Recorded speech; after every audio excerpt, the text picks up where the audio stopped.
Ipinag-utos ni Pangulong Ferdinand R. Marcos Jr. sa Agriculture Department ang pagtatakda ng floor price sa palay. Sa bisaya ng kautusan na makatutulong para hindi na madihado o malugi yung mga magsasaka. Si Cresel Pardilla sa detalye. Nilagdaan ni Pangulong Ferdinand R. Marcos Jr. ang executive order na nag-aata sa Department of Agriculture na magtakda ng floor price sa palay. Ang floor price ang pinakamababang presyo sa pagbili ng produkto.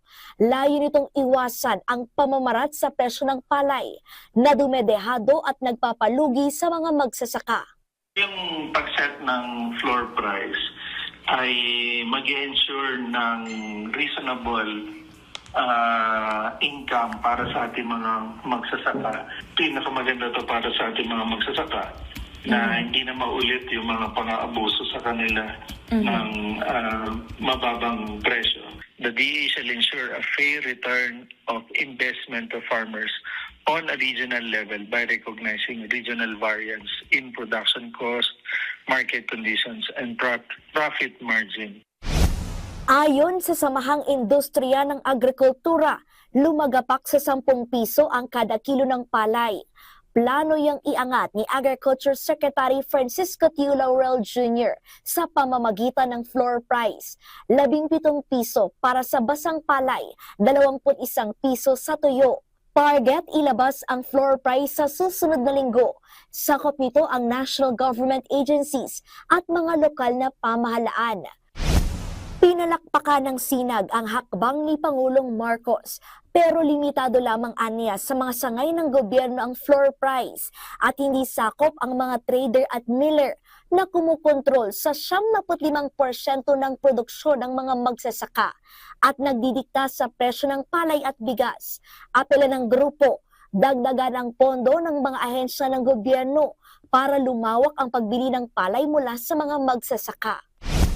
Kumpiyansa naman ang DA na makakaapekto ang floor price sa pangkalahatang presyo ng palay.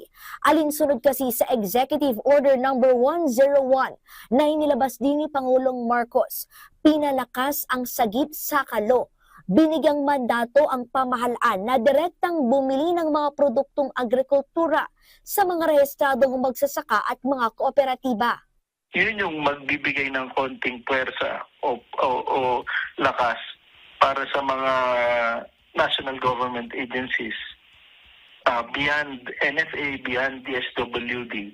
Gaano karami kasi yung mga national government agencies, gaano karami yung events nila, gaano karami yung canteen nila na magdadagdag na bibili ng bigas na local.